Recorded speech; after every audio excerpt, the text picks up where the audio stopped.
par rapport à l'allemand Volkswagen ou l'américain General Motors ou encore même son rival français PSA Peugeot Citroën qui est en partenariat avec Dongfeng depuis 1992.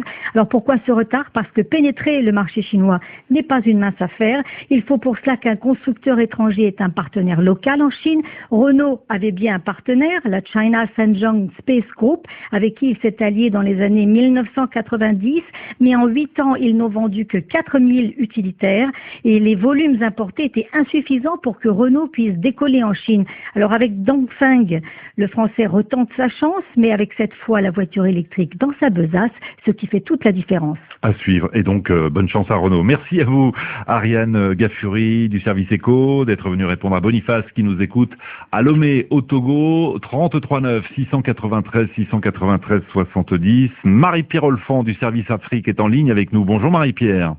Bonjour Juan. Merci d'être en direct. Nous avons des questions concernant le prix des Nations Unies pour les droits de l'homme. Mohamedou est avec nous. Bonjour Mohamedou. Bonjour. Vous nous appelez de Mauritanie, vous êtes à Nouadhibou, c'est au nord-ouest du pays. Nous vous écoutons. Voilà, Nouadhibou, c'est la capitale économique de la Mauritanie. Le 10 décembre dernier, les Nations Unies ont attribué un prix de droits de l'homme à la personne de M. Biram Da Abeid, président de l'IRA. Donc c'est l'initiative pour la résilience du mouvement abolitionniste en Mauritanie. Ma première question est de savoir en quoi ce prix pourrait-il aider M. Biram Da dans son combat contre l'esclavage en Mauritanie? Oui.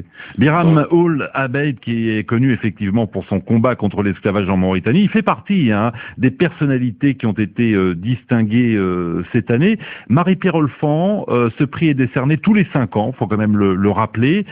En quoi ce prix va-t-il permettre à Biram Ould Abeid de poursuivre son combat ou en tout cas de l'aider?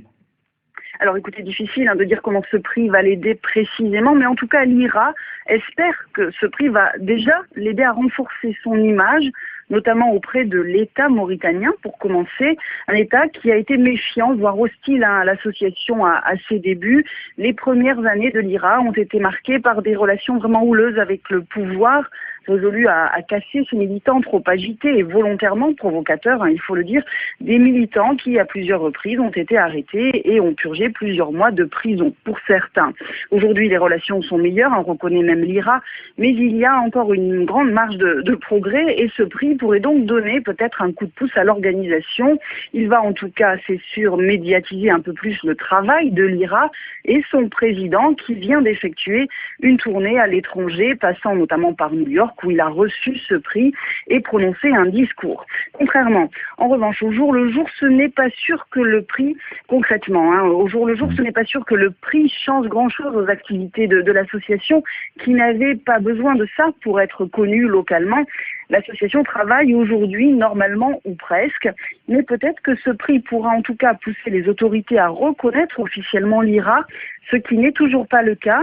Et cette reconnaissance est importante, dit-on, au sein de l'association parce qu'elle permettrait à l'IRA de pouvoir prétendre à certaines subventions nationales ou européennes. Ouais, vous aviez une autre question, Mohamedou. Donc, elle a presque répondu à son question, mais c'est pour dire seulement que, comme elle l'a dit, ce mouvement n'est pas encore officiellement reconnu par le gouvernement, bien qu'il existe depuis 3 ans. Alors, est-ce que ce prix pourrait-il vraiment influencer la position du gouvernement? Est-ce qu'il peut y avoir un changement dans le statut de l'IRA, l'initiative pour la résurgence du mouvement abolitionniste en Mauritanie, Marie-Pierre Olfan? Alors un petit rappel peut-être sur ce statut. L'association a été créée en octobre 2008 et c'est en mai 2010 qu'elle a déposé un dossier pour être enregistrée au ministère de l'Intérieur.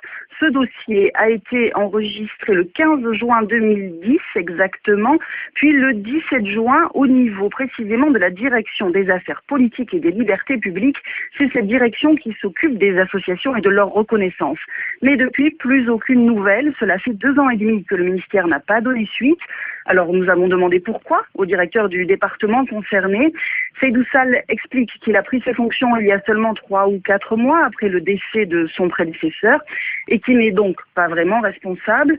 Depuis 3-4 mois, l'IRA ne s'est pas manifesté, nous dit-il, et à demi-mot, on comprend finalement qu'il faudrait peut-être que l'organisation relance sa démarche et se rappelle au bon souvenir du ministère pour que son dossier soit remis en quelque sorte sur le dessus de la pile. Alors, est-ce que cette réponse est un moyen pour le ministère de l'Intérieur de gagner du temps, cette attitude? peut-être. En tout cas, on sent qu'il n'y a pas de volonté d'aller vite, de clôturer vite ce dossier. Et ce prix, donc, pourrait peut-être pousser le gouvernement à changer de position ou pas? Écoutez, je ne sais pas, mais en tout cas, les militants de l'IRA eux-mêmes, avec qui j'ai pu parler hier, ne se font pas vraiment d'illusions à ce sujet. On sait bien que sur de pareils dossiers, en général, la décision est politique.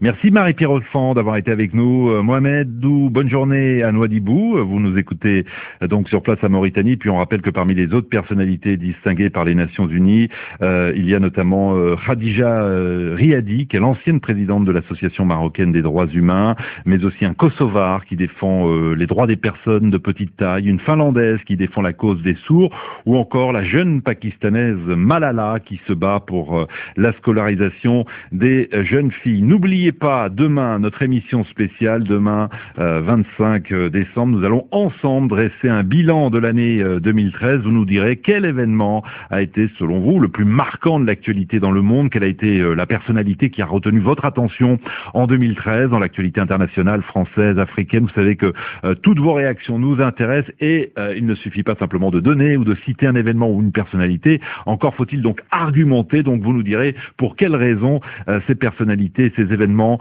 ont retenu votre attention. Sachez qu'exceptionnellement, l'émission sera enregistrée. Nous allons d'ailleurs l'enregistrer dans 3 heures. Donc si vous souhaitez participer à la rétrospective de l'année, inscrivez-vous dès maintenant. Toute l'équipe évidemment vous attend au standard au 33 9 693 693 70. Et vous continuez là aussi à réagir sur la page Facebook de l'émission. Plus de 270 messages, commentaires postés. J'en lirai évidemment quelques-uns dans le courant de l'émission. Dans 10 minutes, nous lancerons le débat sur la situation en Centrafrique. Nous allons revenir sur les 2 grandes manifestations de ces derniers jours. D'abord la manifestation d'hier qui a rassemblé plusieurs milliers de personnes dans le centre près de l'aéroport de Bangui, demandant le départ du contingent tchadien de la force africaine, des soldats qui sont accusés par une partie des habitants de la capitale de soutenir l'ex-Séléka.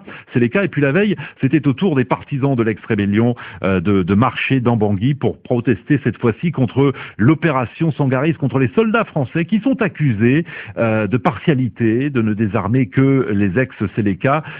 Donc avez-vous le sentiment que ces 2 pays finalement ne sont pas neutres dans la résolution de cette crise? Ce sera le débat du jour. Vous pouvez évidemment nous appeler, nous vous donnerons la parole. Vous êtes nombreux, 33 9 693 693 70. Par exemple, Passy nous dit sur le réseau Facebook, la France n'a aucun problème et joue bien son rôle. Les fauteurs de troupes sont les troupes tchadiennes qui ont reçu les consignes de mener une politique de terre brûlée. On va voir ce qu'en pensent les autres auditeurs. 33 9 693 693 70.